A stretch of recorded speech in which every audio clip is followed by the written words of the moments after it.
ekisookera ddala ffe mu Dokolo twafunyemu ng'aba National Unity Platform kubanga ebbanga lyonna bano abasajja b'NRM bazze bagamba nti National Unity Platform eri wano mu Buganda wokka naye bwe tuba nga twafunye obululu 724 nga bw'ogamba kitegeeza ne Dokolo waliyo abamanyi National Unity Platform 7 tuli fenna awo nzija ekyokubiri si kituufu kyoyogera nti NRM yawanguddwa akalulu kubanga ekituufu kiri nti NRM ne UPC tokyasobola kubyawula. It is a matter of Museveni government kati awo UPC wangulewo alage ya sanitizinge nti akalulu wano mu Uganda ddala bakyasobola n'omuwangula. Abaddeyo omukyala Cecilia yaliwo FDC. Ekyo nakyo njagala kikulaga nti UPC okuwangula akalulu ako kiteeketeeke. Tegala kumanya UPC webanga yaddeyo okubiri mu maanyi oba yamini eyasinze gye mwadde muvuganya nayo mba mwazze nga mumanyi mu abajja okuwangula kyeza yaddeyo okubiri mu maanyi tewabaddeyo ku masasi twalabyewo tiya gaasi nazze twalaba esoroti ekayunga so eno by election adde yanjawulo ate nga baba kubyakalulu abantu mwafunye ndoza hafu yaabwe ate tetuyinza kugamba nti batubbye kubanga olumu opposition batera obukwatamu ne batubba naye kuno tusobola kugamba nti Dokolo batubbye twakkiriza kyekyo era ffe tuyozayozayozo wa UPC naye lwaki tewabaddeyo bino byetuteralaba masasi demokrasi wa Uganda abantu bagenda bategeera ebyokulonda ebyo n'okugoberera obuuzizo nti Bobi Wine bwe yajja twalaba abantu bangi abantu Bobi Wine bwajja baba tebagenze kulaba munabyabufuzi in fact babaagala n'abayimbiremu era Bobi Wine bw'atuuka ku lwale bw'ati n'atayimba nnyimba ze in fact ekimukubya n'akalulu temako obudde bwange lwaki temwajja ansa yandibaddemu FDC Katonga yagamba leka abafu bazike bafu bannaabwe kakati mu mbeera eyeetoolodde ebyobufuzi n'obukulembeze nze nga twanze mbagamba nvumirira munnabyabufuzi yenna okwagala okusikiza mutabani we oba muwala we mu kifo kyonna nebaza abantu b'e Dokolo nti ekyo baatuwuliriza era bampuliriza ng'omuntu. Ekyokubiri, e Dokolo tewabadde kalulu. Tuleke kubuzaabuza bannayuganda. Wabaddeyo okuleeta omuntu mwami Museveni n'abamukkirizamu gwe baagala era abantu bonna bavuganyiza mu kalulu babadde beenaare naye nga babalimbye bannayuganda nti ono wa kibiina kigundi ono wa kibiina gundi era bonna nga mwabalayo eyasoose owokubiri owokusatu owokuna bonna ba kibiina kimu ba NRM abali mu branch ez'enjawulo kibiina ky'amaanyi waliwo kyenyaga okwogerako nti abantu tubawenga ekifaananyi ekirungi ekituufu abo kiraba bulungi togenda kujja okuli statement bwetyo nti Dokolo tewabaddeyo kalulu nga kalulu kakoze kitegeeza abagenzeyo Honorable Kyagulanyi ogenda okuba kakuyege kitegeeza bamaze budde. Watunulira omukyala yayiseemu otunulira 221 yalina omutwalo mulamba ogwakalulu nga omugenzi Cecilia yalina emitwalo 3 mu 1223 mukyo kitegeeza yali second run up ate ndowooza n'asigala olw'okuba nti yali avuganya incumbent aludde ku bukulembeze n'asigala ndowooza ku ground ng'akyakola kye ng'akyaliko era ndowooza abantu bagambye ono kye yakola oba oluusi mwalimu n'okubbira incumbent obululu n'ebitambula bwebityo bwebityo n'ebbanga lyali amazewo n'experience n'ebiseera ebyo FDC amanyi ge yali erina engulu vis-a-vis UPC wabanga omukisa gwe gwazze mwagaliza wino era njagala omuyozaayoza okuba nti yalidde akalulu. Saidi endala nendaba Mr. Museveni ng'alinga omukyala namba 2 asobola okujja mu maka ate n'ategeera mujja we gwasanzeewo. Opposition twetaaga okwekolamu omulimu nga gwetandikiddeko ne gwe yayogeddeko tukyetaaga okweteekamu omulimu tetunaba kumanya mulabe tetuwaayo budde kyetaaga tuweeyo obudde tuleme kutomera butomezi nga nsonga nga bwebekoze eki bwebeze twetaaga tweweeyo obudde tumanye kati nga wano tugenda nazo kyogirako cabinet reshuffle ne military reshuffle omulabe kikyabala omulabe mu byobufuzi oba opponent gwe tuvuganya kikyabala okiraba senga tumanye ekyo ne twewaayo obudde ne tumanya kikyabala nti kino abcd kitukosa tutya bwe kiba kitukosa tukyetangidde tutya okiraba akantu ako kakyatubulamu nnyo era njayo okuba omulanga mu kyokuyiga wano kyetulina okuyiga mu ffenna nti ne opposition ne upc by the way kubanga temuli safe eyo gye muli ekigenderwa kyakubasaanyaawo Epic Media. Abali ku Facebook, muli abali ku YouTube, bali kubeera muli no Epic Media. Twogerera ku nsonga ez'enjawulo ndi neba honorable ab'enjawulo kuva mu bibiina eby'enjawulo okwogera ku nsonga eziri mu ggwanga lino Uganda. Tugenda kusooka akalulu kabadde Dokolo. Bannajjema tebasimbyewo omuntu naye oza tekibaga oba babadde mu ba independent awo tugenda okuba ntutandikira naye nga twalabye obululu obwabaddeyo muna UPC yafunye obuli emitwalo 2,13,44 Honorable Sarah Aguti, then mweyazzeko yadde muna NRM mukyala Adong Janet Rose yafunye obuli omutwalo 1,14,1 owokusatu yabadde muna FDC Alok Rose Austin Ogwal yafunye obuli 8,168 then owokuna yabadde muna independent Akulo Esther Abbott yafunye obuli 7,9 owokutano yabadde muna National Unity Platform yafunye obuli 7,27 naye yasembyeyo yabadde muna independent mukyala Arau Rebecca yafunye obuli 439 ono yadde muna independent abalonze badde emitwalo 4,769 bonno betugenda kuba tukubaganya ebirowoozo bintu bisatu nze binalabyemu ekisooka NRM yakubiddwa akalo ekyokubiri nupu yakutte kyakutaano ekyokusatu FDC eyekatonga yandibanga eri ku byayo kubanga bebeera nga banna FDC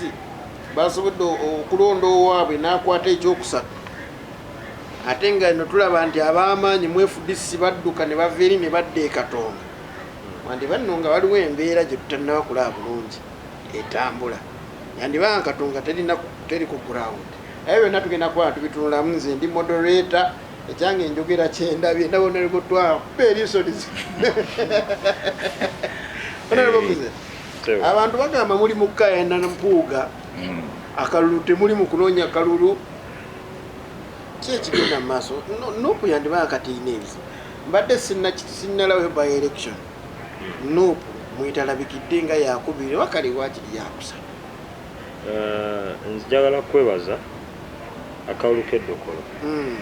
kabaddemu ebirumira fe nga National Unity Platform tuze nga tubagamba ebbanga lyonna nti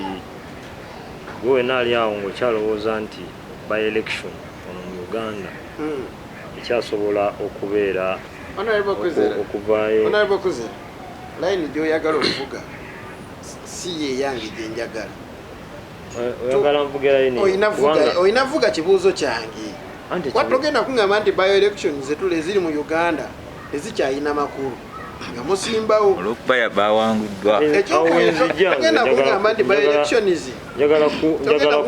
by elections tezikyalina makulu nga babadde wakutaano ojenge ebyo byogere nga babadde wakubiri tegere nti maliriza maliriza naye layini gy'obeera moderator nompa ekibuuzo ng'omuntu omuyivu era omugezi mba nja kuddamu ekibuuzo kyo si mu ngeri gwe gyolowooza naye nze nkuleeta bwe nti ekisookera ddala ffe mu Dokolo twafunyemu ng'aba National Unity Platform kubanga wane ebbanga lyonna bano abasajja b'NRM bazze bagamba nti National Unity Platform eri wano mu Buganda bwokka naye bwe tuba nga twafunye obululu 724 nga bw'ogamba kitegeeza n'Eddokolo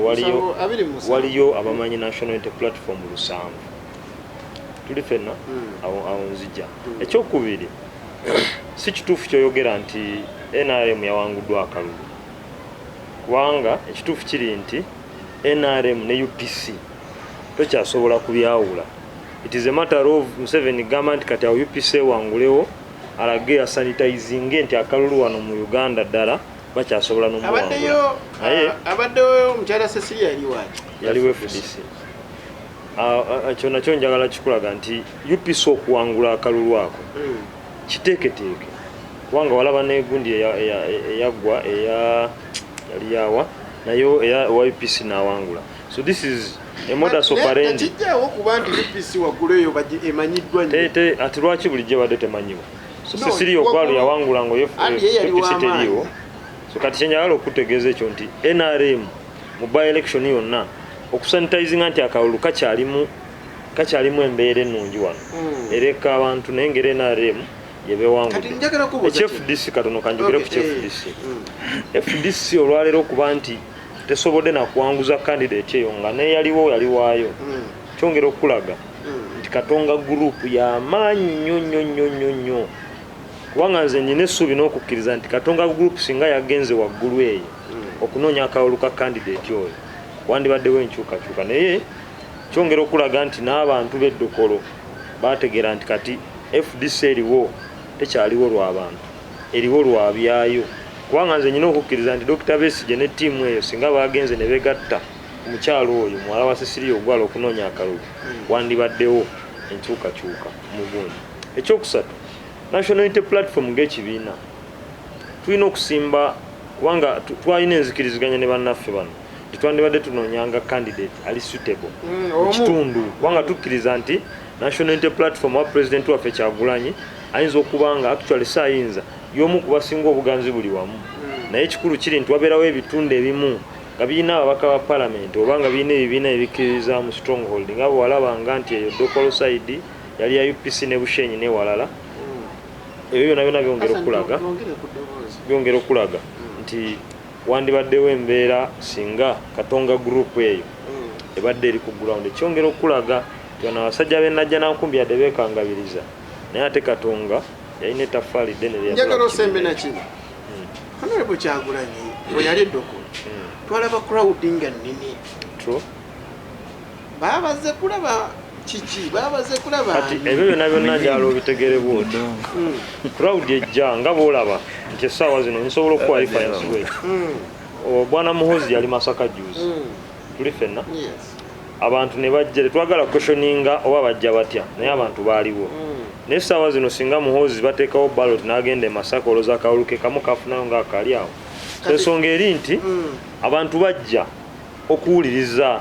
pulezidenti waabwe n'okuwuliriza Honorable Kyagulanyi naye bwe bituuka mu byakalulu modus operandi ebeerawo ekyukamu ekitegeeza tulekerawo olaba crowds ezigobera Honorable Kyagulanyi tugamba nti alina abantu kyanjawulo anti nkugambye mbu akalulu kaba katuwano mu Buganda nkubuulira wano mu Buganda akalulu kaba kagenda okubeerawo ki ekibaawo wabaawo okutiisatiisa abantu wabaawo okuleeta amagye amayitivu ne gabeerawo wabaawo ebintu bingi nnyo olaba nti kati bagala kuŋŋamba nti Dokolo yonna erina abantu emitwalo 47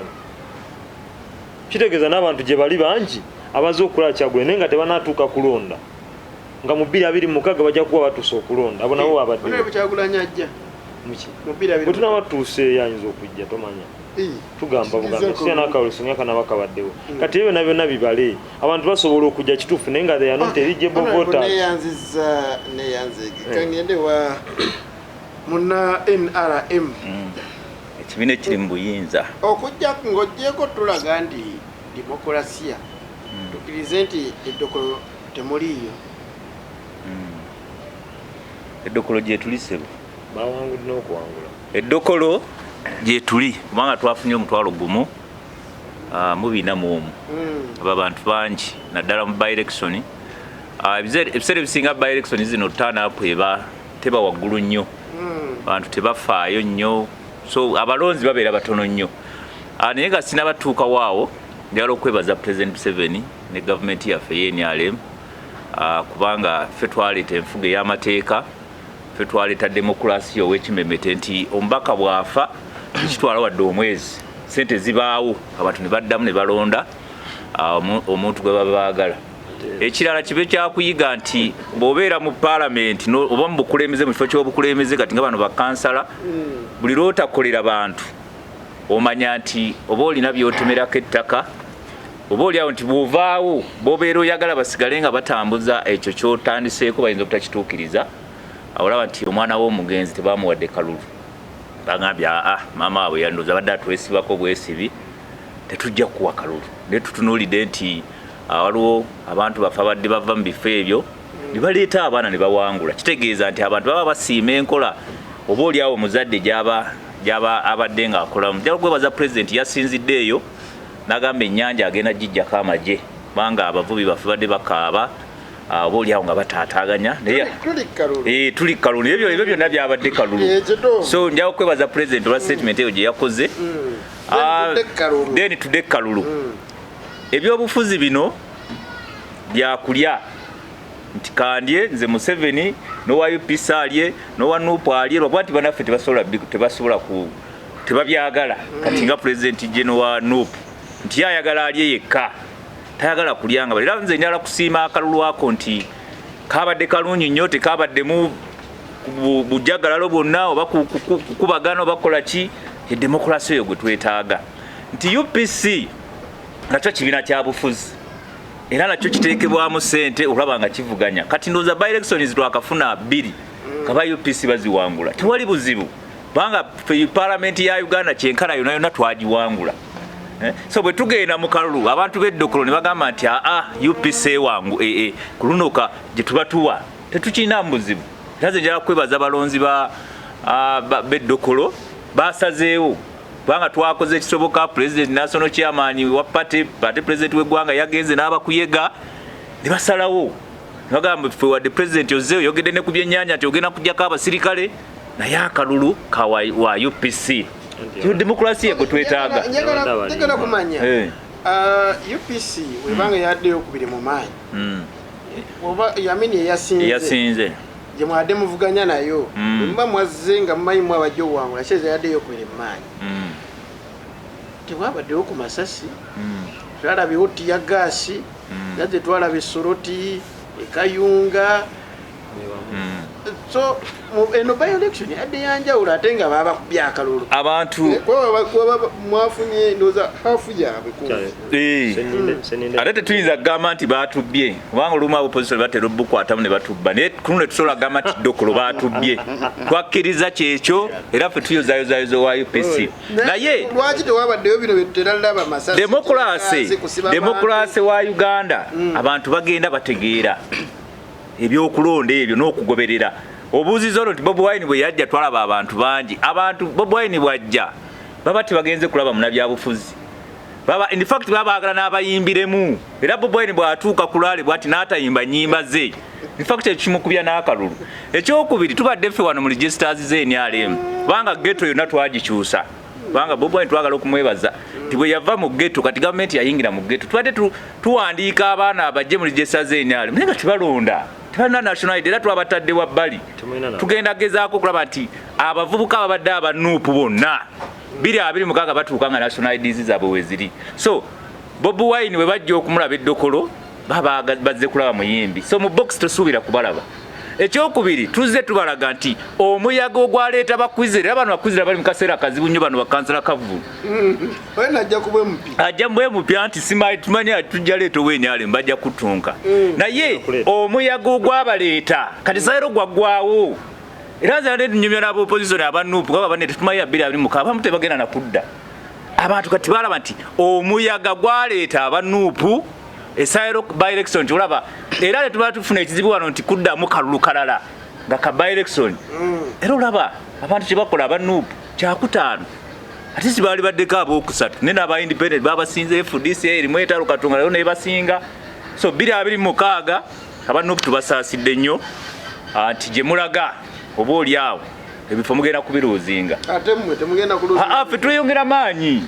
ffe tweyongera kubanga bwe tuba ati Dokolo twafunye omutwalo gumu mu abantu bina mu omu sebako nga ne president agenze anti nga agenze naye nga olwokuba tuli mu mukago ne UPC tetubaagaliza tubaagaliza twagala service delivery etuuke tulabe nga UPC etambuza ensonga naye maze noyogera ensonga entuufu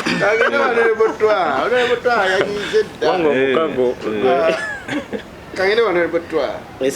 mwami Muhwezi Rogers webale kubera nga koli banenoza eddobozi literedde babuuza eddobozi literedde kati agambye nti mutwale eri ku bbalamu balugahali awo tugenda kutuukawo tetunaba kulaga nnugu bannange just twogera maye omuntu era bajja mutwani mu palamenti basobole okukakasibwa onaebatwa wanjisebo FDC Katonga yabaddewo mu kalulu kano FDC Katonga yabadde mu kutalaaga ng'era bulijjo era kyenjagala yagenda okufa nga aliriddawa saagala kuwaayiriza maama oyo nti yali gindi oba gyendi wamulako ke Katonga mpuliriza saagala kuwaayiriza maama oyo nti yali gindi oba gyendi mpuliriza mpa abantu ekifaananyi ekituufu naye okusinziira ku mulambo gwe oba ku mayiti ye abaagigendako ennyo n'abaali baagala ogirwanira baatuwa ekifaananyi wa gye yali saagala kumalayo mmanyi nti abagoberera ensonga z'obukulembeze n'ebyobufuzi bategeera FDC najja nankumbi ne NRM be baayagala olwanira omulambo bamayiti nga buli omu agamba ffe tugenda okutwala obuvunaanyizibwa lwaki temwajja nanti leka nkuwa ekifaananyi oyagadde kuwa kifaananyi kyakalulu nze nga twaha nze wennyini wali mu kuziika lwaki temwajja tetwagala kulekayo kintu gokitandise nze nkomye awo wenkomye bannayuganda betubuulira bagezi buli wootandika ekintu tuba tulina okukigusa njagala ontegeere bannayuganda betubuulira bagezi baba bategedde ekiki andi ekibuuzo kiri ogenda kuntemako obudde bwange lwaki temwajja ansa yandibaddeemu FDC Katonga yagamba leka abafu bazike bafu bannaabwe kakati mu mbeera eyeetoolodde ebyobufuzi n'obukulembeze nze nga twanze mbagamba nvumirira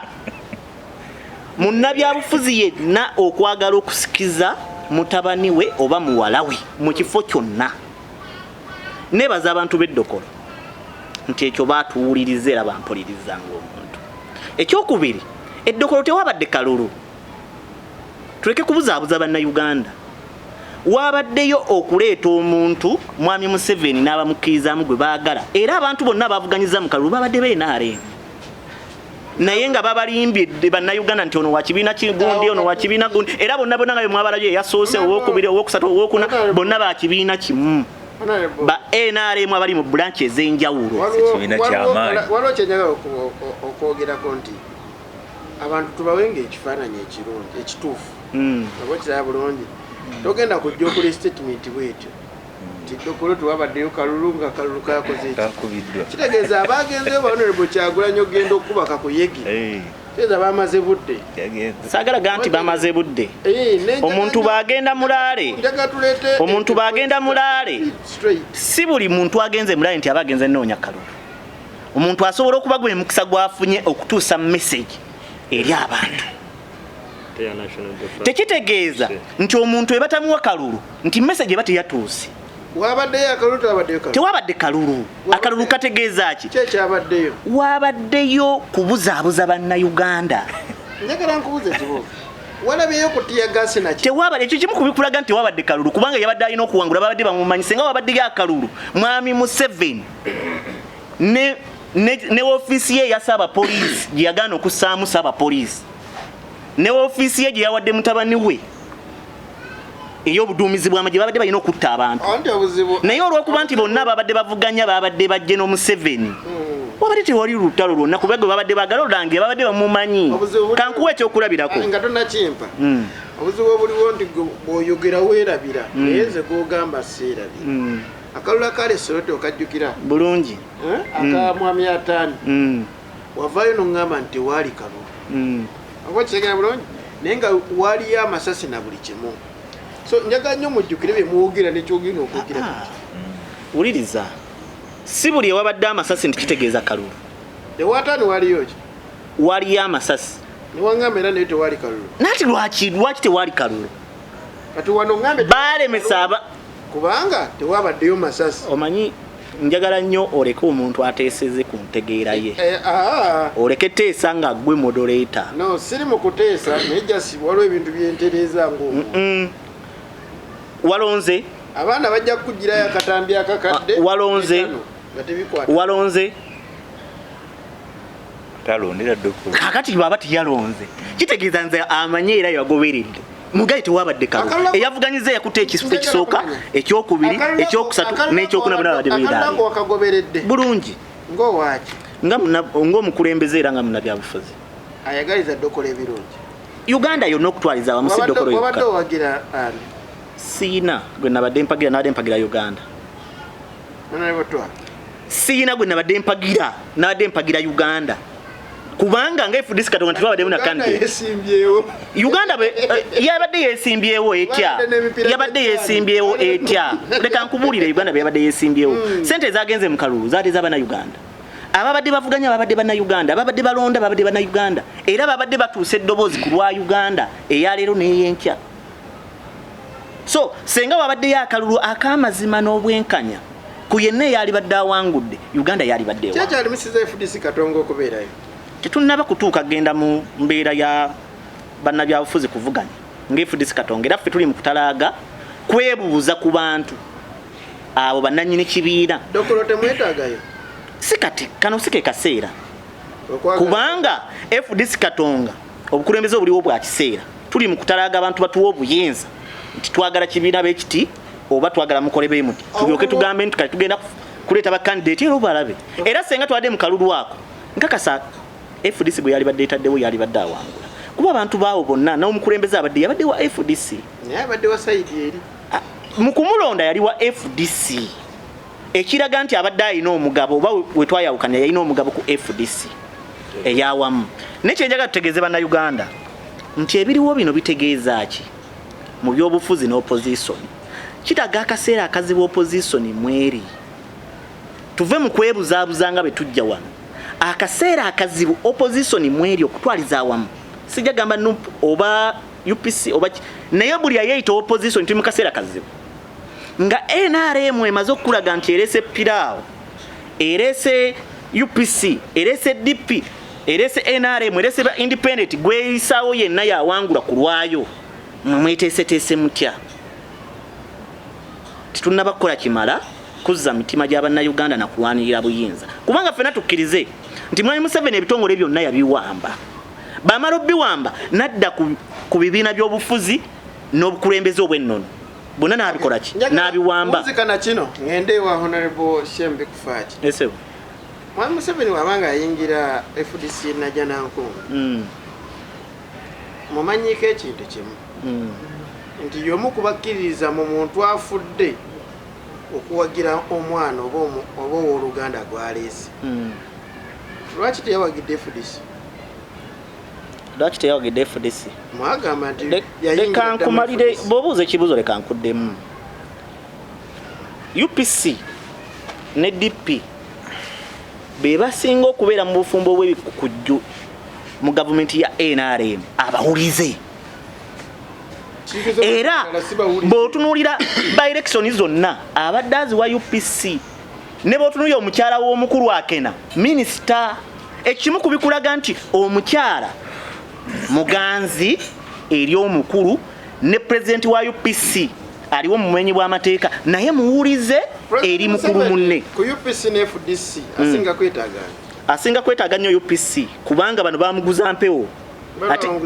bano bobadde oyogera ku ki UPC yonna nga beeri okuva ku pulezidenti waayo yagenda mu NRM bano be baali babaweeredde ssente okutwala mu NRM baagaana ne baguza omukulu empewo bw'obeera n'abaana babiri ng'olina omwana ategeera ng'ayogera ng'asobola okusoma awulira ng'atambula n'obeerawo n'omwana gwe bavuma ekifongoloosi ng'obadde ozzeggula abaana ne bakuguza ekifongoloosi osobola okuwaayo balansi era obeera mumativu nti ddala bakuguzizza omwana wa famire kati kyenjagala otegeeza bannayuganda omukulu yajja agule abantu ab'enkizo mu byobufuzi bya Uganda bano be yajja oggulako ne balema okubeera n'obusobozi obusobola otunda abantu ab'obusobozi era ne bagaana okugendera mu kikutiya ekyo kati omukulu ne bamulyako ssente ze ez'obwereere tulabe akalulu k'Eddokolo ate tusobole okuba tugenda ku nsonga endala kampa omulemu nziki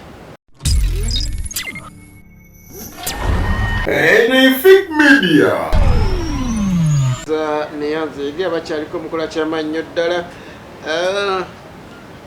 Honorable Kavula shem bikufaaki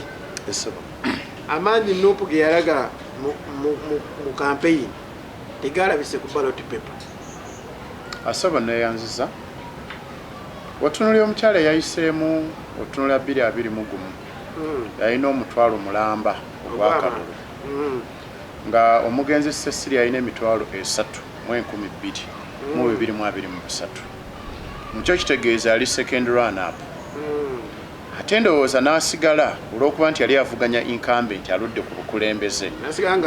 n'asigala ndowooza ku ground ng'akyakola kye ng'akyaliko era ndowooza abantu bagambye ono kye yakola oba oluusi mwalimu n'okubbira incumbent obululu n'ebitambula bwebityo n'ebbanga lye yali amazeewo n'experience n'ebiseera ebyo FDC amanyi ge yali erina engulu visa UPC wabanga omukisa gwe gwazze mwagaliza wino era njagala omuyozaayoza okuba nti yalidde akalulu saidi endala nendaba Mr. Museveni ng'alinga omukyala namba 2 asobola okujja mu maka ate n'ategeera mujjawe gwasanzeewo mukyo kitegeeza nti emikago gye yakola ne UPC akyagukkiririzaamu oba UPC paate gyenja okutwala nti mpulize ku saidi ya NRM mukyo kitegeeza nti okuleeta UPC oba NRM kwaba ababiri awangula tannakifunamu nnyo buzibu kumpi yali ku parties endala wensuubira nayo kyamuwadde credit ey'amaanyi n'obutateekawo mbeera nti loze batunudemu ku opinion polls nti either UPC kweri oba NRM kwobo ababiri anaawangula era bajja sigala batambuza agenda ya NRM kyensuubira nsoma kituwa badde pressure y'amaanyi saidi endala nkitunulyanga ffe abali ku opposition titwetaaga okutambuza omukago nga ddala gwa ddala nga olaba omukago NRM gwekoze ne parties endala nti ensonga ze bakkanyako na UPC ne NRM maybe ne DP obalaba nti batuuka okubaako kye batambuza bakkiriza kuba nbadde weebuuza lwaki DP tiyalese candidate so baba nga balina kye batuukako terms and conditions ensuubira nti bakyazigoberera opposition twetaaga okudda ku drawing board siraba nsonga lwaki ne betuga nti ate FDC ereete ba independent bajje ate ne Nuupu ereete ku saidi eyo naye njagala okwebaza pulezidenti waffe atya nti ebbanga lyabadde ebwero nnaku 10 zaabaddeyo okuba nti yasobodde okujja mu bukoowu n'ateekawo impact y'obululu 727 ate tukimanyi nti mu North West nga tetulinayo buwagizi naye njagala muwa credit ku saidi emu naye obululu 7 bulaga nti temulinayo buwagizi naye era busingako 0 pate yakamala emyaka emeka ekyokulala tukyalina challenges zibadde zituyuzayuza ebiseera kyensuubira nti popularity yaffe naye esseemukko mukyo kitegeeza tunaba tuze ku drawing board by 2020 kabona akalulu nga tukazzeemu kiteza twongere okubaako bye tutereeza twongere okulaba nti buli omu alina kyasobola okugatta ku Nuupu twongere okumukozesa okulaba nti saidi zonna n'ekibiina kyaffe ekyakkunga ekisinde kyaffe okukanya n'embeera eriwo nti ebiri mu Nuupu byabakosezaamu mu kalulu kano tukkirize tugaane buli awali oluyombo temuyinza kusigala 100% nga muli perfect era mubaako ekibasalako buli emu atuula n'aweeyi nga kyekireesa oluyombo ensasagge evudde ku ki enkwata yayo yandibadde etya okulaba nti ekintu ekyo bakikkusa abantu b'engulu nze muntu akkiriza nti bayivu ate bareasoninga ku ndowooza okwagala okusingako ebitundu ebirala mu ggwanga so nga sobola otwawulire ne baanalayizinga ensonga ezimu tukkirize tugana ekyo kyatuleetedde obuzibu ekyokulala njagala okwongera okubeebaza tetubadde n'obuzibu nti omuntu wabadde afa mwana we yaddaba owa family baba nga batudde masoma nga tulonde okusinziira ku busobozi kutuba ntwalina second round up nga yafuna obululu omutwalo omulamba buba bungi kiba kitegeeza balabye nti waba sisa Siria tusindika ono nina essuubi nti ajja tukolera ate nze muntu akkiriza nti omuntu asome social works and administration ebyobufuzi bye bisobola okuba nti bigenda kwongera okuyamba munnansi oyo oba omuntu weddokolo okutwaliza ongeragiranya ku professions enalabye abaadde mu kalulu abasawo mbakkiriza ndi mu sayansa naye ate otunuulya leadership y'obusawo nga bwolaba ya dokita mu FDC era balinamu loopholes ezo ogeraga ku muntu ono asomye ebintu biri ebirala wensuubira nakyo bantu bali ba reasonize kuba abantu b'engulu nze muntu akyakkiriza reasoning yaabwe ekyaliko ko be bantu bo tebeyategeka ababa nti bakyalina reasoning enjawufu ogeragera mu bitundu ebya si kyankulimba muntu w'engulu ate so osobola okugenda mu regions endala n'omulimba n'omufera n'ogabaki niyo omuntu w'engulu aba alina ensonga zalemeddeko abajja kugusa ekintu ekyo akalu kano bw'okatunuulira mu dakiika emu kakuba tooki mu 226 wetulaga 226 kama n'aba tusobozesa ne tutuukayo ng'eggwanga tuli ku bunkenke bw'ekika ekyawaggulu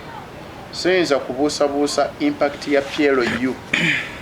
versus NRM ne wemandi wa opposition nga tujjangu nti tuyinza okuteekawo embeera tusiiga ekifaananyi naye abantu ebaba nga bakyalina abalondesanga baabwe 225 constitution ekukkiriza okuba nti oba obuzayo omwaka gumu kiwuka ogende possibility nene nti jjajja asobola okukendezaako bemupiibi abamu n'abateeka eno ate ani fortunately n'abaffe tulowooza nti babadde mu nuupu ate batulaze nti basaze mangu eddiiro bayanguye okudduka nga nebbanga eyo tetunaba kutuuka so twetaaga kwesabiranga eggwanga era ne bannansi mukkirize nti tukkiza twagala okukyusa eggwanga tulina ebitunyigirizanga ffe abawansi tunosigala nga tulwanira eggwanga lyaffe tuteekewo embeera okulaba nti buli pulaani NRM gy'opulaning okukola ne parties endala abannansi tusigaye tulonda abantu ab'ensa okulaba nti tuusa service jema akalulu k'eddokolo yakeesambye ng'ebadde mukawo akalala badde mu bululu nga gyeri era lwaki tulina okukyogerako wano naye okusooka njo nzikiriza ssebo n'abatuliza n'abatulaba okutereezaamu ku njogera ya muto wange egezaako okugamba nti waliwo bannayuganda abategeera okusinga bannayuganda abalala nti ab'eri engulu bali ebitu byoni enjogera eyo ekkakkanya bannayuganda abamu ate yabulabe nnyo gyewesanga wano waliwo wano bagamba statement gye batandika okuteeka ku president bw'alina bannayuganda byagamba bategeera kwa mmeka 45 enjogera eyo waliwo kyendaba dokita ku nsonga ng'oggyeko kirowoozamu eyo angu ti waliwo ate abalala batusukkako mu kusalawo nti balina decision making kasooka entereezeemuko kasooka enkuwa information katumukkiriza yeetereze tulina tribes zaffe mu Uganda eziwera ne waliwo tribe gy'otuukamu oba area gy'otuukamu nga sikyangu kubatiisatiisa kubasiigiramu kyoyagala omuntu w'engulu sikyangu kumutiisatiisa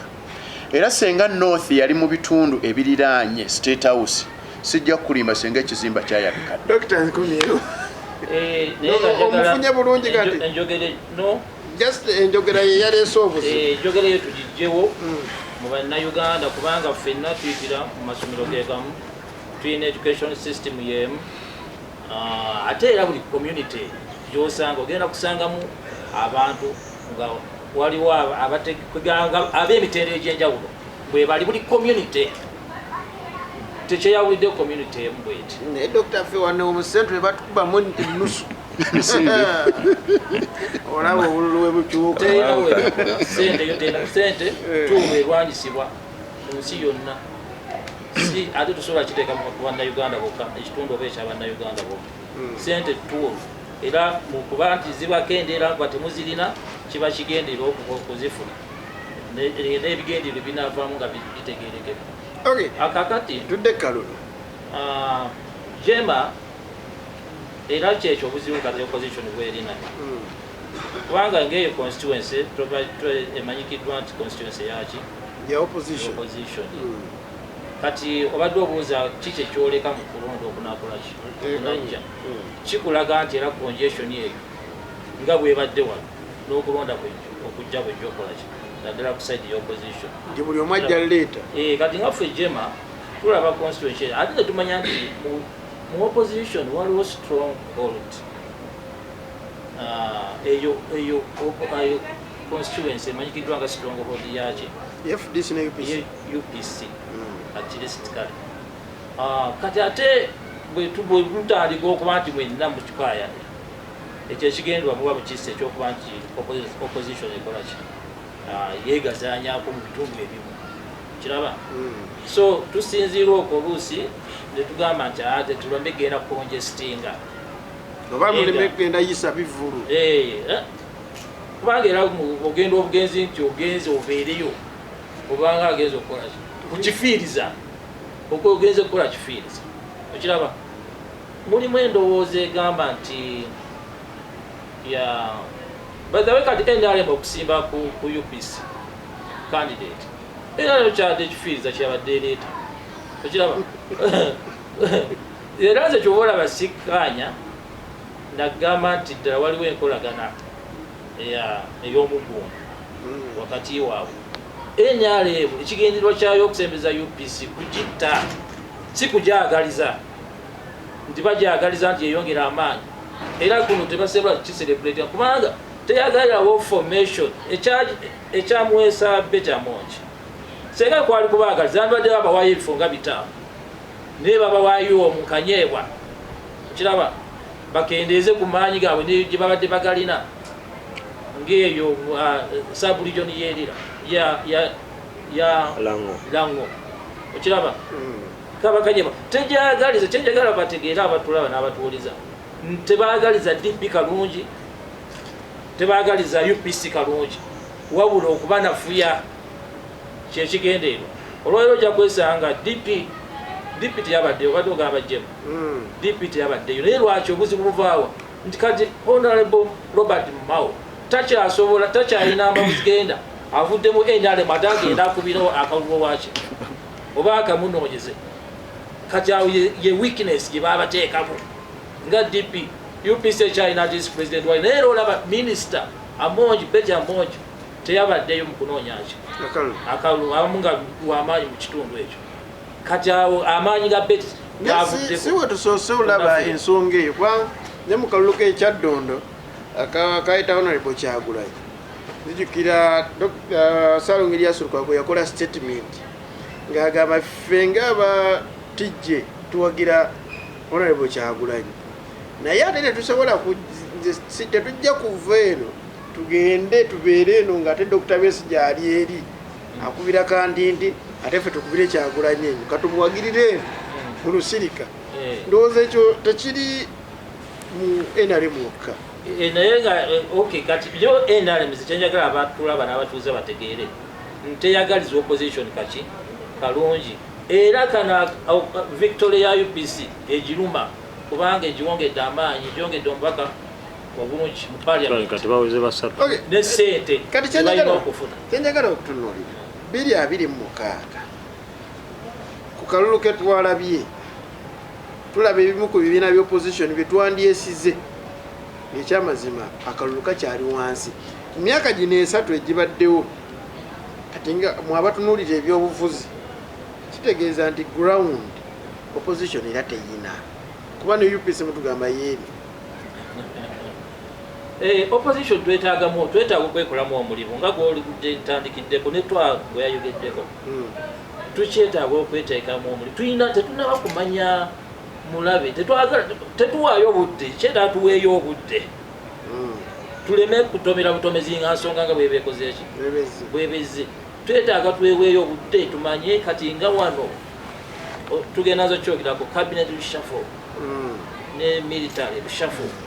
kikyebabala omulabe kikyabala omulabe mu byobufuzi oba opponent gwe tuvuganya kikyabala okiraba senga tumanye ekyo netwewaayo obudde netumanya kikyabala nti kino ABCD kitukosa tutya bwe kiba kitukosa tukyetangidde tutya okiraba akantu ako kakyatubulamu nnyo era njayo okuba omulanga mu kyokuyiga wano kyetulina okuyiga mu ffenna nti nga opposition ne UPC by the way kubanga temuli safe eyo gye muli ekigenderwa kyakubasaanyaawo DP simanyi yoba ekyasobola kati n'okubaako kyekolako kubanga ye UPC yalimu UPC balinamu ebyobufuzi engeri gye babitegeeramu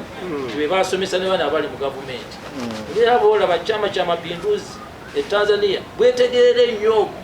ono atufuga wano n'okusinga abalala gyayagala obatwala ku East African Federation bo bana bayo ne bamuziyiza naffe wano kyetulina okukola okutuulamu opposition otherwise tugenda kubeera phased up kubanga kati kyebaagalawo okusirisa buli omu omulala yenna formation yonna endala tebasobola kuba nti UPC bagiwa maanyi kati kyenyaga wemanya gavumenti era yeganya opposition okuzimba structures mu bitundu ebyo policies zaayo teyinza okutajjayo physically nga boolaba nti nebagaana naye nga ne physical measures bazikoze ezotulemesa okiraba bazikola kubanga kati olina okusaba ssenkaggale wa poliisi naye nga neteeka erimusaba terikola teririiwo ogenda obugenzi okusinkana abantu ku ground naye kati dokita nze mbuuza ssenkaggale taliwo kali tusaba ye mwenyini ssenkaggale ye mwenyini ate ono aliwo kati na mubi deputy ono mubi kubanga ye ebintu abitwalira ku mateeka kuki si ku polisi si ku ethics za polisi wabula kuza ekinama ng'owunzika dakiika emu n'olwekyo okuyiga kwokka okuli mu Dokolo election ku side y'opposition kubeera nga twekwanye tumanye omulabe tumusiigudde tutya yayongera kunywera mu ttaka birandira kunywera tuve mu bino ebyokulwanya bu constituency kati tebukyatuyamba kubanga ngaalabugamalogozi agamu yasalawo mundu yekamala byonna naye yasalawo abamu nga bwe bakirowooza nti ono akamuwono sikakolaki sigenda kukaneyanziza neyanzeedi mudakika 2 obudde bumyanzeeko